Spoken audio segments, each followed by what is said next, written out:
अस्सलामुअलैकुम students.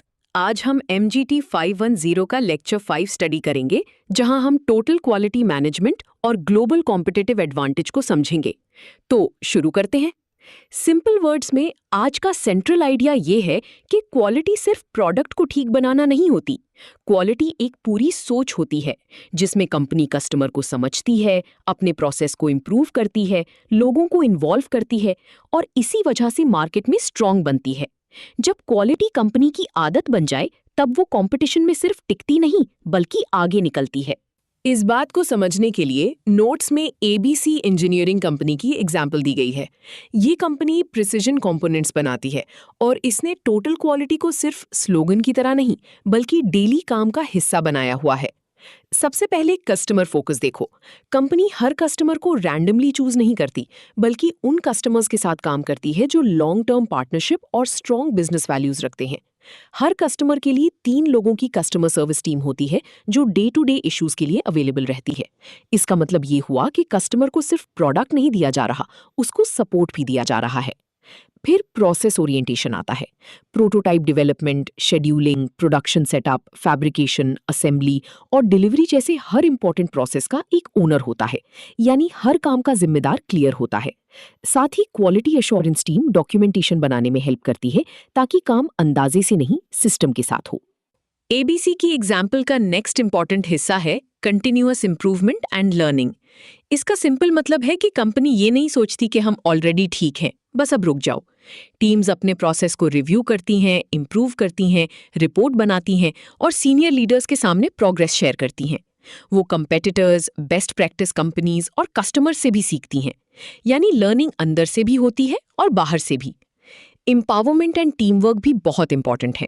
Teams को सिर्फ ऑर्डर्स फॉलो करने के लिए नहीं रखा गया, उन्हें कस्टमर रिक्वायरमेंट समझने, शेड्यूल मैनेज करने, इन्वेंट्री कंट्रोल करने और वर्क एरिया का लेआउट डिजाइन करने तक का रोल दिया गया है। सोचो, जब वर्कर्स को ट्रस्ट मिलता है तो उनकी रिस्पॉन्सिबिलिटी और ओनरशिप दोनों बढ़ जाती हैं। मैनेजमेंट बाय फैक्ट का मतलब है अंदाजे से डिसीजन ना लेना। टीम डिफेक्ट डेटा देखती है, कस्टमर कंप्लेंट्स देखती है और प्रोडक्शन के दौरान जो मेजरमेंट्स मिलती हैं उनको एनालाइज करती है। हर गोल के साथ मेजरमेंट मेथड डिफाइंड होता है।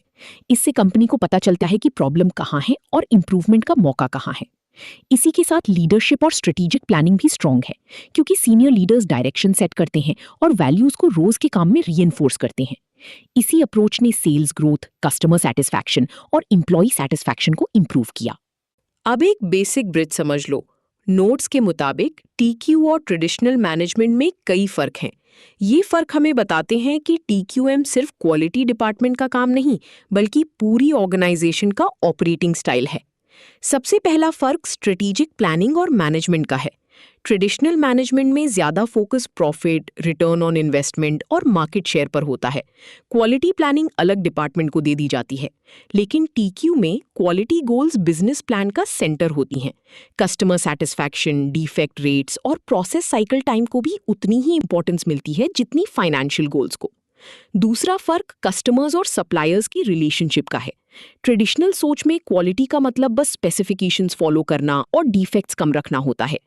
TQ में क्वालिटी का मतलब कस्टमर की करंट नीड से आगे जाकर उसकी एक्सपेक्टेशंस को मीट और एक्सीड करना होता है। यहाँ एक और इम्पॉर्टेंट आइडिया है।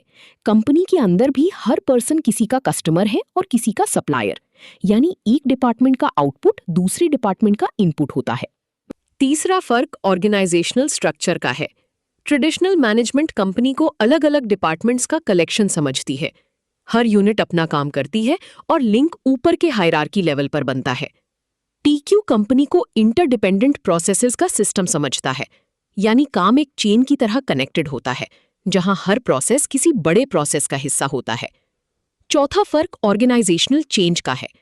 ट्रेडिशनल सेटअप में जब एक फॉर्मूला चल जाए तो लोग उसी को पकड़कर बैठ जाते हैं। मैनेजमेंट का काम स्टेटस को मेंटेन करना समझा जाता है। TQ में उल्टा सोचा जाता है। इन्वायरमेंट चेंज होता रहता है, कस्टमर एक्सपेक्टेशंस चेंज होती रहती हैं, कंपटीशन भी बदलता रहता है। इसलिए मैनेजमेंट का काम कंटिन्यूअस इंप्रूवमेंट और इनोवेशन को लीड करना होता है। पांचवा फर्क टीम वर्क का है। ट्रेडिशनल मैनेजमेंट में इंडिविजुअल्स और डिपार्टमेंट्स अक्सर अपने अपने टारगेट तक महदूद रहते हैं। TQ में क्वालिटी सर्कल्स, स्टीयरिंग कमिटीज और सेल्फ डायरेक्टेड टीम्स जैसी टीम स्ट्रक्चर्स बनती हैं। क्रॉस फंक्शनल टीम वर्क होता है, यानी डिजाइन, मैन्युफैक्चरिंग, मार्केटिंग और सर्विस मिलकर सिस्टम को बेटर बनाते हैं। यहाँ तक कि यूनियन को भी अपोनेंट नहीं, पार्टनर और स्टेक होल्डर समझा जाता है। अब मोटिवेशन और लीडरशिप को सिंपल तरीके से समझते हैं। ट्रेडिशनल मैनेजमेंट में अक्सर ये मान लिया जाता है कि वर्कर्स काम से बचना चाहते हैं और उन्हें क्लोज सुपरविजन चाहिए। टीक्यू इस बात को एक्सेप्ट नहीं करता। यहाँ थियरी वाई वाली सोच सपोर्ट होती है, यानी वर्कर्स रिस्पॉन्सिबल हो सकते हैं, क्रिएटिव हो सकते हैं और मीनिंगफुल कंट्रीब्यूशन देना चाहते हैं। इसका इफेक्ट जॉब डिजाइन पर भी होता है। टीक्यू मैनेजर्स हर छोटी बात में इंटरफियर करने के बजाय लीडरशिप देते हैं। एम्प्लॉइज को प्रोसेस मैनेजर की तरह देखा जाता है, सिर्फ एक नैरो रोल वाले वर्कर की तरह नहीं। जब इंसान को लगता है कि उसका काम इंपॉर्टेंट है, तब मोटिवेशन नेचुरली स्ट्रांग होती है। मैनेजमेंट एंड लीडरशिप का फाइनल फर्क भी यहीं से जुड़ा हुआ है। ट्रेडिशनल मॉडल में लोग कभी-कभी बस रिप्लेस होने वाली चीजों की तरह ट्रीट होते हैं। टीक्यू कहता है कि लोग ही एंटरप्राइज की असली कंपेटिटिव एज हैं। उनकी क्रिएटिविटी, इंटेलिजेंस, लर्निंग और प्राइड ही कंपनी को आगे ले जाती है। यानी मशीन्स और बिल्डिंग्स इंपॉर्टेंट हैं, लेकिन लॉन्ग टर्म जीत अक्सर लोगों की वजह से मिलती है। अब क्वालिटी को स्ट्रैटेजी के रूप में समझते हैं। स्ट्रैटेजिक प्लानिंग का मतलब होता है ऑर्गेनाइजेशन अपना फ्यूचर इमेजिन करे और उस फ्यूचर तक पहुंचने के लिए प्रोसीजर्स और ऑपरेशंस डिजाइन करे। स्ट्रैटेजी सिंपल वर्ड्स में डिसीजंस का वो पैटर्न होता है जो कंपनी के गोल्स, पॉलिसीज और प्लान्स को शेप देता है। नोट्स में बताया गया है कि फॉर्मल स्ट्रैटेजी के 3 बेसिक एलिमेंट्स होते हैं। पहला, गोल्स यानी क्या अचीव करना है। दूसरा, पॉलिसीज यानी किस बाउंड्री के अंदर एक्शन लेना है। तीसरा, एक्शन सीक्वेंसेस या प्रोग्राम्स यानी काम को प्रैक्टिकली कैसे कंप्लीट करना है। जब ये तीनों चीजें मिलकर एक क्लियर डायरेक्शन देती हैं, तब स्ट्रैटेजी स्ट्रांग बनती है। यहाँ इंपॉर्टेंट बात यह है कि पहली बिजनेस स्ट्रैटेजी ज्यादातर फाइनेंस और मार्केटिंग के अराउंड होती थी, लेकिन धीरे धीरे कंपनीज ने समझा कि क्वालिटी भी खुद एक स्ट्रैटेजी है। क्यों? क्योंकि टोटल क्वालिटी कॉस्ट को भी इंप्रूव करती है, डिफरेंशिएशन को भी सपोर्ट करती है और पूरी कंपनी को एक ऑपरेटिंग फिलॉसफी देती है। मैच्योर कंपनीज क्वालिटी को साइड एक्टिविटी नहीं समझती, बल्कि ओवरऑल स्ट्रेटेजिक प्लान का हिस्सा बनाती हैं। कंपेटिटिव एडवांटेज का मतलब है मार्केट में कंपेटिटर्स से बेटर पोजीशन हासिल करना। सस्टेनेबल कंपेटिटिव एडवांटेज का मतलब ये है कि ये स्ट्रेंथ शॉर्ट टाइम के लिए नहीं, बल्कि लॉन्ग रन तक काम करे। नोट्स के मुताबिक स्ट्रॉन्ग कंपेटिटिव एडवांटेज की कुछ खास बातें होती हैं। वो कस्टमर वांट्स एंड नीड्स से ड्रिवन होती है, बिजनेस सक्सेस में मीनिंगफुल कंट्रीब्यूशन देती है, कंपनी के यूनिक रिसोर्सेज के मैच में होती है, कॉपी करना मुश्किल होता है, फ्यूचर इंप्रूवमेंट का बेस देती है और पूरी ऑर्गेनाइजेशन को डायरेक्शन और मोटिवेशन देती है। अब सोर्सेज ऑफ कंपेटिटिव एडवांटेज देखो। पहला सोर्स है कॉस्ट लीडरशिप। इसका मतलब है कंपनी लो कॉस्ट लीडर बन जाए। ये high productivity, high capacity utilization और कंटिन्यूअस इंप्रूवमेंट से पॉसिबल होता है। इंपॉर्टेंट पॉइंट ये है कि बेटर क्वालिटी प्रोडक्टिविटी को इंप्रूव करती है और प्रोडक्टिविटी कॉस्ट को कम करती है। यानी क्वालिटी और लो कॉस्ट ऑपोजिट नहीं, कई दफा एक दूसरे को सपोर्ट करते हैं। दूसरा सोर्स है डिफरेंशिएशन। इसका मतलब है कंपनी किसी ऐसे एट्रीब्यूट में यूनिक हो जाए जो कस्टमर के लिए वैल्यूबल हो, जैसे रिलायबिलिटी, सर्विस या बिजनेस मॉडल। अगर कस्टमर को लगे कि ये प्रोडक्ट या सर्विस सच में अलग और बेटर है, तो कंपनी प्रीमियम प्राइस भी चार्ज कर सकती है।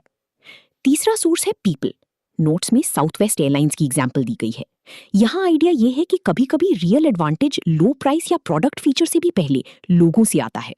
Cooperative culture, motivated workforce, training, initiative और इनोवेशन ऐसी चीजें हैं जो कंपेटिटर्स के लिए कॉपी करना बहुत मुश्किल होता है। अब आते हैं एक बहुत प्रैक्टिकल सवाल पर। क्वालिटी से बिजनेस को एक्चुअल फायदा क्या होता है? नोट्स बताते हैं कि रिसर्च स्टडीज ने दिखाया कि प्रोडक्ट क्वालिटी प्रॉफिटेबिलिटी का बहुत इंपॉर्टेंट डिटर्मिनेंट है। यानी अच्छी क्वालिटी सिर्फ इमेज इंप्रूव नहीं करती, बिजनेस रिजल्ट्स भी बेटर करती है। प्रीमियम क्वालिटी प्रोडक्ट्स और सर्विसेज देने वाली कंपनीज अक्सर लार्जर मार्केट शेयर लेती हैं। हायर क्वालिटी का relation higher return on investment से भी पाया गया। कुछ केसेस में सुपीरियर क्वालिटी वाली फर्म्स ने लोअर क्वालिटी प्रोडक्ट्स के मुकाबले में बहुत बेटर रिटर्न ऑन सेल्स हासिल किया। यहाँ एक रियलिस्टिक पॉइंट भी है।